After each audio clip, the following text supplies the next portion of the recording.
विद्यार्थी मित्रांनो नमस्कार। आपल्याला एका नवीन घटकाला आता आपण सुरुवात करणार आहोत। आपल्या पाठ्यपुस्तकामध्ये जर आपण पाहिलो तर यामध्ये एकूण 4 विभाग आहेत हे लक्षात येतं। यामध्ये गद्य, पद्य, व्याकरण व लेखन विभाग असे एकूण 4 विभाग आपल्याला आहेत। गद्य म्हणजे धडे, पद्य म्हणजे कविता, व्याकरणाचा विभाग 3रा आणि 4था म्हणजे लेखन विभाग।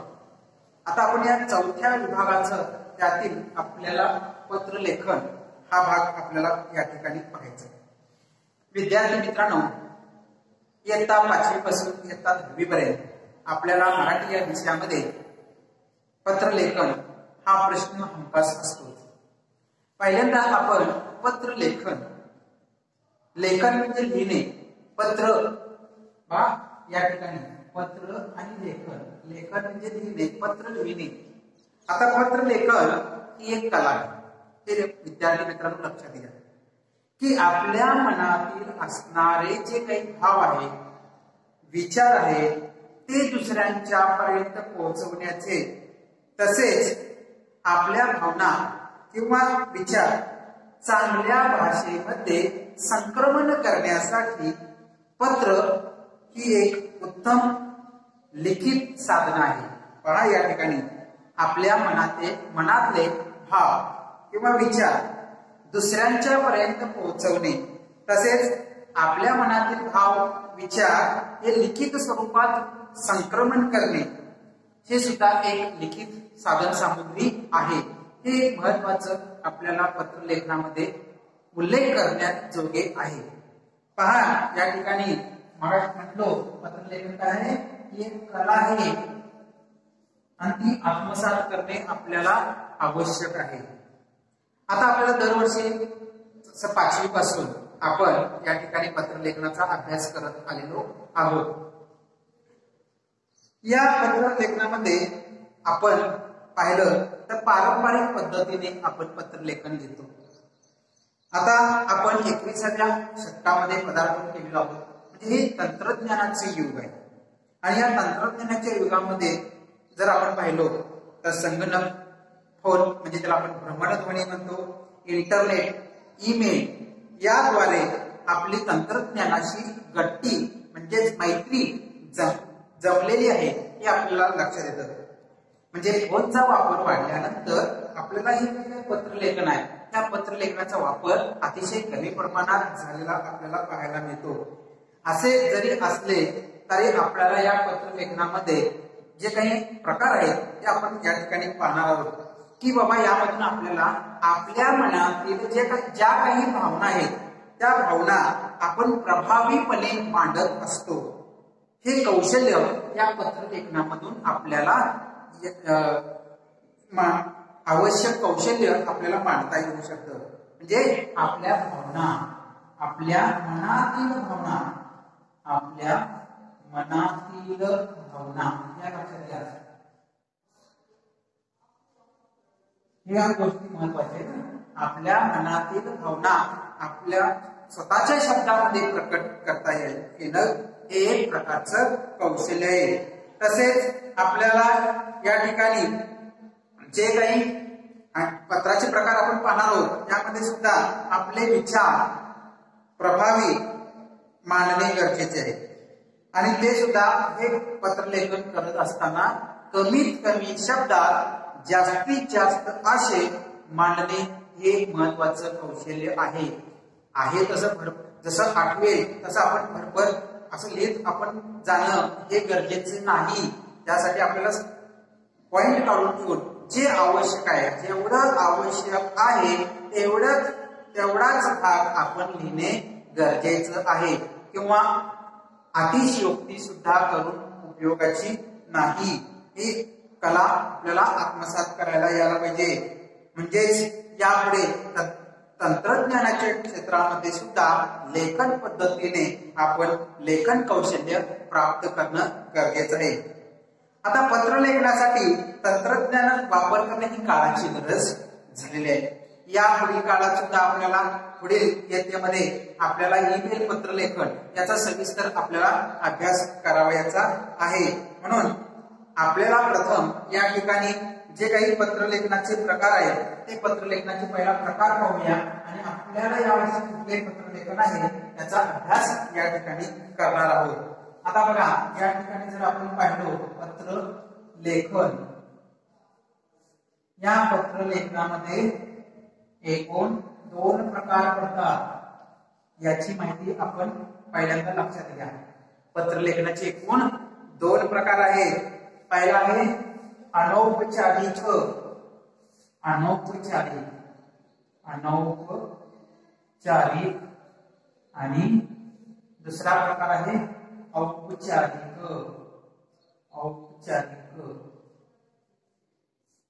अनौपचारिक आणि औपचारिक पत्रलेखन हे लक्षात घ्या। पत्रलेखनाचे एकूण 2 प्रकार पडलेले आहेत, एक अनौपचारिक आणि दुसरा आहे औपचारिक पत्रलेखन। आता अनौपचारिक आणि औपचारिक म्हणजे काय, यामध्ये कोणते प्रकार येतात तर या ठिकाणी जर आपण पाहिलं तर या दोन्हीमध्ये कोणकोणते प्रकार येतात पहा। आपल्याला अनौपचारिक मध्ये फक्त कौटुंबिक पत्रलेखन, कौटुंबिक पत्रलेखन हा भाग फक्त या अनौपचारिक म्हणजेच या ठिकाणी जर आपण पाहिलं तर लक्षात येतं की जवळच्या जिव्हाळ्याच्या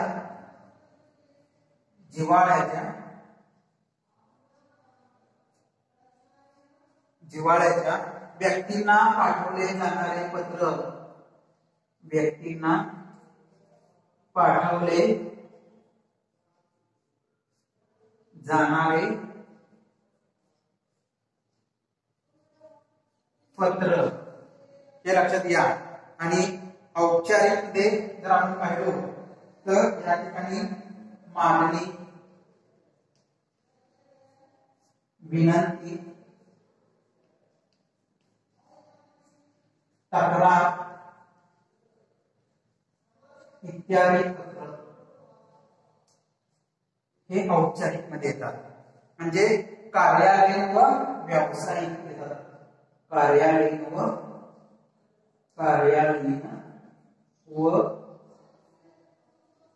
व्यावसायिक,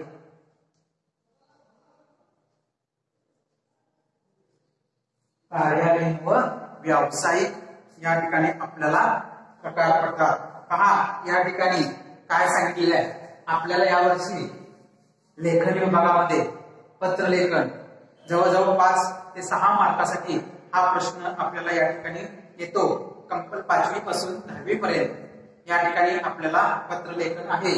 आता पत्रलेखन म्हणजे आपल्या मनातील भाव या ठिकाणी व्यक्त करण्याचे कौशल्य आणि ते मध्ये शब्दामध्ये हे लेखनाच्या स्वरूपामध्ये आपण प्राप्त करावयाचे माध्यम म्हणून पत्रलेखनाकडे पाहिलं जातं। मात्र या 21व्या शतकामध्ये जर आपण पाहिलो हे 21वं शतक नवीन तंत्रज्ञानाचं युग आहे आणि या युगामध्ये आपल्याला भ्रमणध्वनी, ईमेल, त्यानंतर व्हॉट्सअपच्या माध्यमातून, SMS च्या माध्यमातून काही सेकंदामध्ये आपण या ठिकाणी संदेश पाठवू शकतो।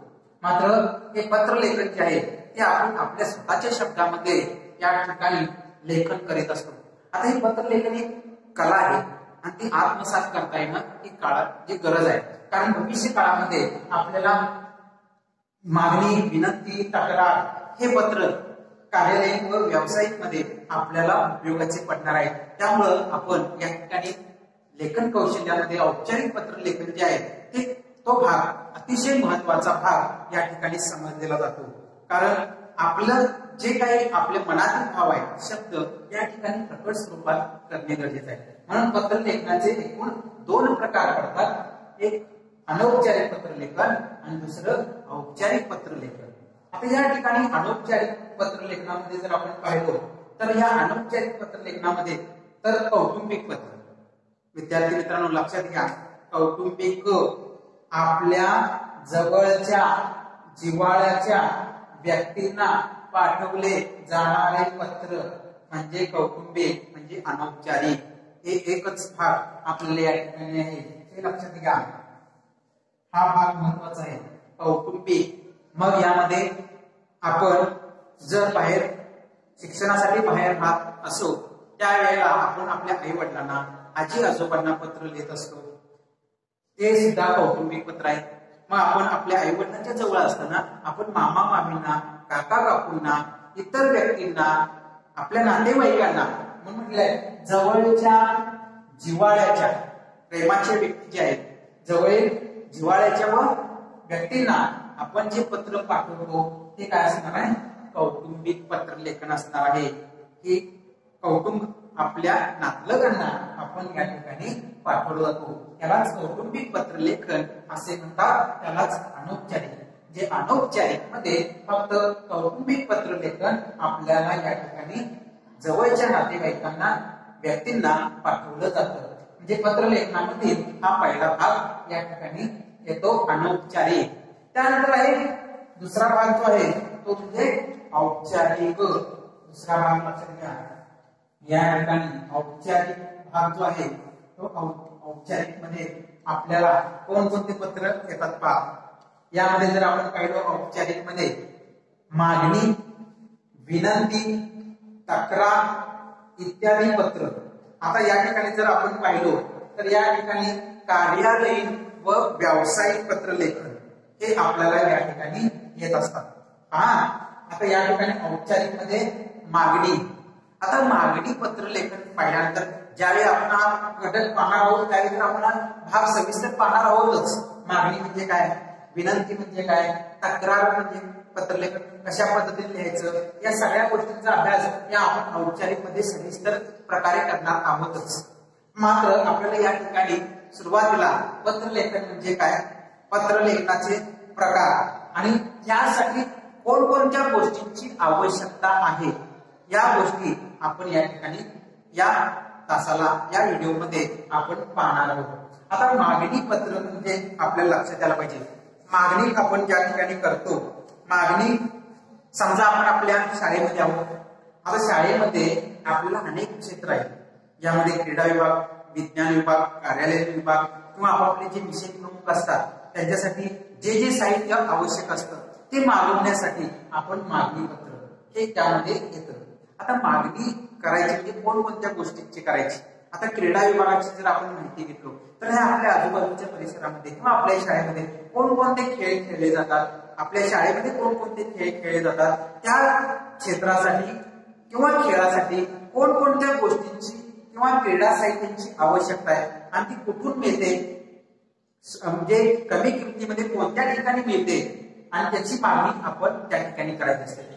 आता मागणी आपण ज्यावेळी करत असताना ज्या आपण दुकानदारांना आपण मागवलेलं आहोत त्या ठिकाणी पत्रलेखनामध्ये पहिल्यांदा आपण काय करायला पाहिजे, किती टक्के सवलत मिळते आहे त्यामध्ये, किती 10%, 15% किंवा 20% सवलत जर मिळत असेल तर त्या ठिकाणी आपण ती सवलत सुद्धा आम्हाला जर देत असेल तरच आम्ही तुमच्याकडे मागणी करेल असं आपण त्यामध्ये सुरुवातीला आपण लक्षात घेणं गरजेचं आहे. मगच आपण मागणी पत्र करणं गरजेचं आहे. किंवा आपल्या ग्रंथालयामध्ये अनेक पुस्तक आहेत आणि आपल्याला 5वी ते 10वी साठी आणखी मराठी पासून सामाजिक शास्त्रापर्यंत कोणकोणत्या पुस्तकांची अजून गरज लागणार आहे आणि त्यांची नावं ही सुद्धा लिहिणं गरजेचं आहे. त्याची मागणी जर आपण करणार आहोत तर त्यासाठी आपल्याला मागणी पत्राचा उपयोग केला जातो. या मागणी पत्रामध्ये मग पुस्तकाचे नाव, लेखक किंवा लेखिका यांचे नाव, कवी कवयित्री यांचे नाव आणि आपल्याला याच्या एकूण किती प्रती पाहिजे. मग साधारणपणे 4 नग, 5 नग, कदाचित जास्त मागणी असेल तर 1 डझन म्हणजे 12 अशा प्रकारे आपण मागणी करू शकतो. त्यानंतर आपल्याला विनंती करायची. दुसरा प्रकार आहे विनंती. आता विनंती करत असताना महत्वाचं एक लक्षात घ्या, सर्व विद्यार्थ्यांना महत्वाचं आहे की सगळं पत्र लेखन लिहित असताना मग अनौपचारिक असते किंवा औपचारिक मध्ये पत्र लेखन लिहित असताना एक गोष्टी आपल्याला या ठिकाणी लक्षात घेणं आवश्यक आहे, ते म्हणजे कोणत्याही प्रकारचे नकारात्मक भाव यामध्ये लेखन करायचे नाही. बघा या ठिकाणी नकारात्मक किंवा वाईट अपशब्द या गोष्टींचा उल्लेख सुद्धा लेखनामध्ये अजिबात करावयाचा नाही. हे आपण सर्व पत्रलेखनामध्ये महत्वाची गोष्ट सर्व विद्यार्थ्यांनी लक्षात घेणे गरजेचं आहे. आता विनंती पत्र लेखन करत असताना विद्यार्थी मित्रांनो आपल्याला या ठिकाणी लक्षात घेणं गरजेचं आहे की विनंती करत आहोत. आता आपल्याला शाळेमध्ये आता पावसाळ्याचे दिवस सुरू आहेत. मग आम्हाला या ठिकाणी बाबा विद्यार्थ्यांना झाडं लावायची आहे. मग झाडं लावण्यासाठी तुमच्याकडे कोणकोणती रोपे आहेत ती कळवण्यासाठी तुम्ही विनंती करणारी पत्र लिहा असं आपण या ठिकाणी दिलं. मग लिहित असताना त्यांचा पत्ता असणं गरजेचं आहे. पत्ता लेख मध्ये लिहित असताना आपण विनंती करत आहोत की बाबा तुमच्याकडे कोणकोणती रोपे आहेत, त्यांची नावं, त्यानंतर किती प्रमाणात उपलब्ध आहे, ते कधी मिळतील, म्हणजे स्थळ वा दिनांक या ठिकाणी आम्हाला तुम्ही जरूर कळवा, विनंती करत आहोत. आणि विनंती करत असताना आदरयुक्त भाव या ठिकाणी असणे गरजेचे आहे. म्हणजेच आपण व्यवस्थितरित्या त्यांना आपण आदरयुक्त भाषेमध्ये आपण विनंती करता येणं हे गरजेचं आहे. ही गोष्ट महत्वाचं आपण लक्षात ठेवा. म्हणजेच आपल्याला या ठिकाणी पत्र लेखन आपल्याला समजेल असं या ठिकाणी होऊ शकेल. त्यानंतर आपल्याला या ठिकाणी औपचारिक मध्ये तिसरा प्रकार पाहायला गेलो तर तक्रार पत्र आहे. आता तक्रार पत्र करत असताना आपण अपशब्द वापरायचे नाही पत्र लेखनामध्ये. हे उदाहरण दाखल मी या ठिकाणी तुम्हाला सांगत आहे. मग प्रत्यक्ष आपण पत्र लेखन करत असताना सुरुवातीपासून शेवटपर्यंत कशा पद्धतीने आपण पत्र लिहायचं आहे ते प्रत्येक क्षेत्रात आपण या ठिकाणी पाहणार आहोत. म्हणजे आपल्याला समजेल की पत्र लेखन कशा पद्धतीने लिहायचं. आणि महत्वाचं की पत्र लेखनासाठी जेवढे तुम्ही पत्र लेखन कराल तेवढे तुम्हाला सोयीचं जाणार आहे. जसे की आपण गाडी शिकताना किंवा सायकल शिकत असताना पहिल्यांदा आपण या ठिकाणी पहिले 2 दिवस आपल्याला काही समजत नाही. मग त्यावेळी आपण काय करतो, खाली पडतो, उठतो, परत सायकल घेतो आणि मारतो. असं मग काही दिवस गेल्यानंतर आपल्याला तो व्यवस्थित हात बसतो. मग तुम्ही कितीतरी वर्षांनी परत सायकल घेतला तरी आपण एकदा मारलेली सायकल कधीही विसरत नाही. तसंच या ठिकाणी पत्र लेखनामध्ये सुद्धा आपल्याला एकदा हातखंडा आला की आपण कधीही पत्र लेखन लिहायचं विसरत नाही. म्हणून लेखन विभागामध्ये आपल्याला जेवढे लेखन कराल तेवढे तुम्हाला सोयीस्कर जाणार आहे. म्हणून सराव या ठिकाणी असणं गरजेचं आहे. म्हणजे तक्रार या ठिकाणी पत्र लेखन आपण पाहतो. तक्रार पत्र लेखनामध्ये आपण या ठिकाणी तक्रार करत असताना कोणत्याही गोष्टीचे, मग आपण शाळेत असू दे, घरी असू दे किंवा घरी असताना आपण आपल्या ग्रामपंचायत, नगरपालिका, नगर परिषद, महानगरपालिका यांना आपण आपल्या आजूबाजूच्या परिसराविषयी स्वच्छतेची आम्हाला या ठिकाणी घाण कचरा पडलेला आहे आणि तो नगरपालिकेनं उचलावं म्हणून आम्ही त्या ठिकाणी तुम्हाला काय करत आहोत, तक्रार करत आहोत. मग हे पहिल्यांदा आपण काय केलं पाहिजे, त्यांना नगरपालिकेचे जे कोणी प्रमुख आहेत त्यांना आपण काय करायला पाहिजे, पत्र लिहायला पाहिजे. मग लिहित असताना, तक्रार पत्र लिहित असताना कोणतेही अपशब्द आपण या ठिकाणी वापरायचे नाही. ही गोष्ट आपण जरूर लक्षात घ्या. या गोष्टी प्राथमिक लेवलच्या आहेत.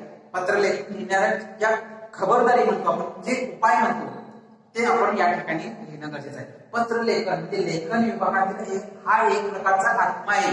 विद्यार्थी मित्रांनो, भविष्य काळामध्ये या पत्रांचा तुम्ही जरी विज्ञान तंत्रज्ञानाचे युग असलं तरी या गोष्टी ज्यावेळी आपण नोकरीला लागू त्यावेळेला या गोष्टींचा आपल्याला उपयोग होणार आहे. मग हे उपयोग होत असताना यांचा सराव आतापासून जर आपण व्यवस्थित केलो तर या गोष्टी होणार आहेत. अनौपचारिक पत्र म्हणजे कौटुंबिक पत्र लेखन करीत असताना आपण दररोज एक तरी पत्र लेखन करणं गरजेचं आहे. मग तुम्ही आपल्या मित्रांना लिहा, मैत्रिणींना लिहा, काका बाबू आपल्या नातेवाईकांना लिहा. त्यांना सुद्धा किती आनंद होतो बघा की आमचे नातेवाईक आम्हाला पत्र लिहित आहेत. जरी आता विज्ञान तंत्रज्ञानाच्या युगामध्ये जर आपण हे पत्र लेखनाचा उपयोग केलो तरी सुद्धा किती आनंद त्या व्यक्तींना होतो हे लेखन केल्यानंतर आपल्याला कळते. आता आपण या ठिकाणी जर पाहिलो तर या गोष्टीमध्ये पत्र लेखनाचे प्रकार आपण या ठिकाणी पाहिलेलो आहोत. आता पत्र लेखनामध्ये ज्या काही गोष्टी आहेत महत्वाच्या त्या गोष्टी आपण खबरदारी म्हणून पाहत असतो. त्या कोणत्या गोष्टी आहेत ते पहा.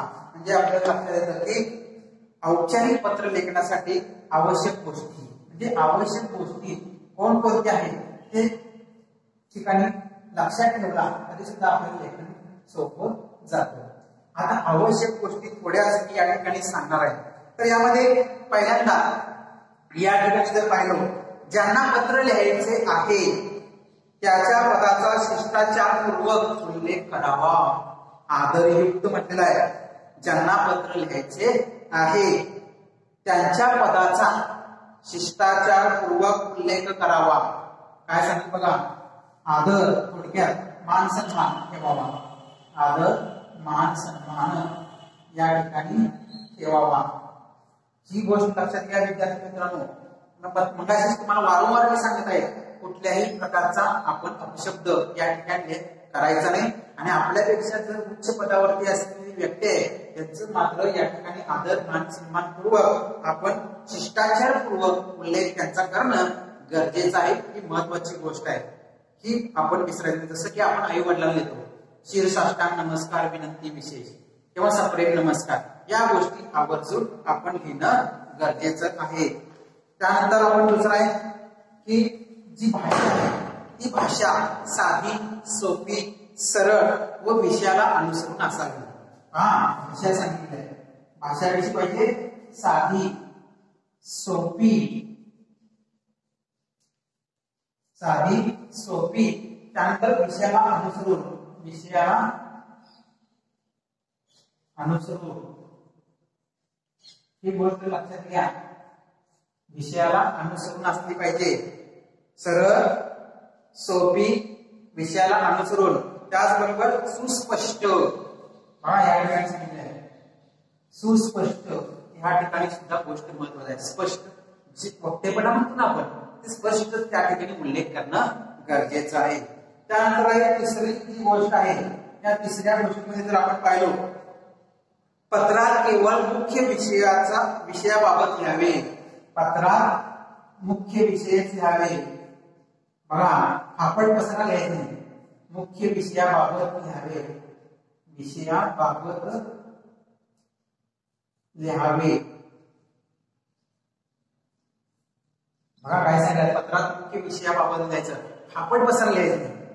आपण आता या ठिकाणी सांगितलेली जी गोष्ट आहे, तुम्ही कसे आहात का आहात किंवा आपण विनंती तक्रार जे पत्रकार मागणी करत आहोत त्यामध्ये लिहित असतात, त्याला विषयाला अनुसरून लिहायचं. तुम्ही काय करत आहात, हे काय करतायत, कसे आहेत बाकीचे, हे कौटुंबिकमध्ये विचारलं चालेल. मात्र या ठिकाणी फापट पसारा जास्त करता कामा नये.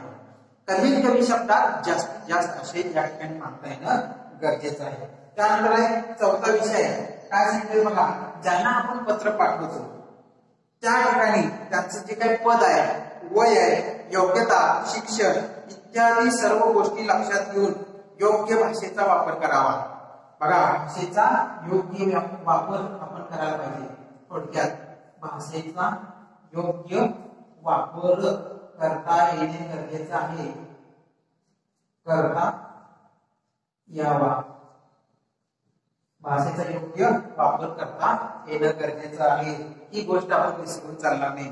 म्हणजे ज्या व्यक्तीला आपण पत्र पाठवत आहोत त्या व्यक्तीचं पद, वय, त्यानंतर असणारी योग्यता किंवा शिक्षण याला अनुसरून भाषेचा आपण वापर करायचा आहे. आणि त्यानंतर आहे पाचवी गोष्ट आहे, त्यामध्ये जर आपण पाहिलं तर पत्राची जी भाषा आहे ती भाषा लेखन नियमानुसार असावी. भाषा लेखन नियमानुसार असावी. लेखन नियमानुसार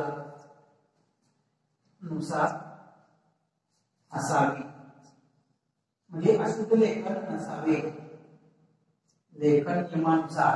मग यामध्ये जे काही योग्य विरामचिन्ह आहे, शुद्ध, या गोष्टींचा वापर आपण भाषा लेखन नियमानुसार आपण पत्र लेखन लिहिणं गरजेचं आहे. या गोष्टी जर आपण पाहिलो तर आपल्याला लक्षात येतं की आपण पत्र लेखनासाठी कोणकोणत्या गोष्टी आवश्यक, या सगळ्या गोष्टी जर आपण केलो तर आपल्याला लक्षात येतं की पत्र लेखन म्हणजे नेमके काय, कसे लिहायचे. पहा, या ठिकाणी आपण काय काय पाहिलो. लेखन विभागामध्ये पत्र लेखन पाहत आहोत. पत्र लेखनाचे एकूण 2 प्रकार आहेत. थोडक्यात मी या ठिकाणी सांगतो. पत्र लेखनाचे एकूण 2 प्रकार आहेत. पहिला आहे अनौपचारिक पत्र लेखन आणि दुसरा प्रकार आहे औपचारिक. अनौपचारिक मध्ये जर आपण पाहिलो तर कोणता प्रकार यामध्ये येतो, अनौपचारिक मध्ये कौटुंबिक प्रकार. कौटुंबिक म्हणजे जवळच्या जिव्हाळ्याच्या व्यक्तींना पाठवले जाणारे पत्र म्हणजेच कौटुंबिक, म्हणजेच त्याला म्हणतो आपण अनौपचारिक पत्रलेखन. आणि त्याचा दुसरा प्रकार आहे औपचारिक पत्रलेखन. यामध्ये मागणी, विनंती, तक्रार इत्यादी पत्रलेखनाचे प्रकार या औपचारिक मध्ये येतात. कार्यालयीन व व्यावसायिक पत्रलेखनामध्ये त्याचा वापर जास्त मोठ्या प्रमाणात औपचारिक पत्राचा वापर या ठिकाणी केला जातो. आता यानंतर आपण पाहिलं की आवश्यक गोष्टी कोणकोणत्या आहेत. पत्रलेखन करत असताना आवश्यक गोष्टी या ठिकाणी कोणकोणत्या आहेत? 5 गोष्टी या ठिकाणी सांगितलेल्या आहेत. 5 गोष्टी जर असतील तर या आवश्यक गोष्टी आपण लक्षात ठेवावे. मी जेणेकरून आपण या भागामध्ये लिहित असताना आपण खबरदारी म्हणून यांचा वापर करावा. पहिला आहे आदर, मान, सन्मान ठेवावा. हा या ठिकाणी किती गोष्ट महत्वाची आहे की लिहित असताना सर्वांना सप्रेम नमस्कार, शिरसाष्टांग नमस्कार, विनंती विशेष, आता पत्र लिहिण्यास कारण की, म्हणून म्हणजे आदर, मान, सन्मान इत्यादी गोष्टी आपण ठेवणं गरजेचं आहे. दुसरा आहे भाषा साधी, सोपी, विषयाला अनुसरून व सुस्पष्ट असावी. विषयाला अनुसरून व सुस्पष्ट असावी. म्हणजे उगाच विनाकारण आपण काहीतरी लिहित बसायचे. साध्या भाषेत ज्याला समजेल, सोप्या भाषेत आणि जर जो विषय आपल्याला दिलाय त्या विषयाला अनुसरून आपण लिहावं. तिसरा आहे पत्रात मुख्य विषयाबाबतच लिहावे. जो विषय आपल्याला दिलेला आहे त्या विषयाची माहिती सखोल लिहा. उगाच दुसऱ्या विषयाला फाटा फोडता कामा नये. ही गोष्ट यामध्ये महत्वाची आहे. चौथ्यामध्ये भाषेचा योग्य वापर करता यावा. योग्य भाषा वापरता यायला पाहिजे. चांगली भाषा वापरता यायला पाहिजे. वाचन करत असताना तो भाग आपल्याला लगेच समजायला पाहिजे. हा भाग महत्वाचा आहे. म्हणून भाषेचा योग्य वापर करता येणं गरजेचं आहे. आणि शेवटचा आहे भाषा लेखन नियमानुसार असावी. म्हणजे शुद्ध लेखन, व्यवस्थित, ह्रस्व, दीर्घ, योग्य विरामचिन्हांचा वापर देखील या पत्रलेखनामध्ये आपण करणं गरजेचं आहे. साधारणपणे 2 किंवा 3 परिच्छेदामध्ये आपण पत्रलेखन या ठिकाणी करायची गोष्ट आहे. मग ह्या सगळ्या गोष्टी, पत्रलेखनाचे प्रकार, आवश्यक गोष्टी हे आपण पाहिलेलो आहोत. आता या ठिकाणी पत्रलेखनाचे जे काही विविध प्रकार आपल्याला या इयत्तेमध्ये जे असणार आहे त्यांचा आपण प्रत्येक पत्रांचा आपण पत्रलेखन कशा पद्धतीने आपण लिहितो याचा सविस्तर अभ्यास आता आपण पुढील व्हिडिओमध्ये करणार आहोत. आता विद्यार्थी मित्रांनो, आपल्याला जे काही सांगितलं पत्रलेखन म्हणजे काय, आपल्या मनातील भाव, विचार स्पष्टपणे मांडणे म्हणजेच पत्रलेखन, ह्या सगळ्या गोष्टी. त्यानंतर पत्रलेखनाचे प्रकार अनौपचारिक, औपचारिक, कौटुंबिक, इकडे मागणी, तक्रार, विनंती पत्र, ही गोष्ट लक्षात घ्या. आवश्यक गोष्टी सांगितलेल्या आहेत हे सर्व आपण आपल्या वहीमध्ये विद्यार्थी मित्रांनो व्यवस्थित लिहून घ्या.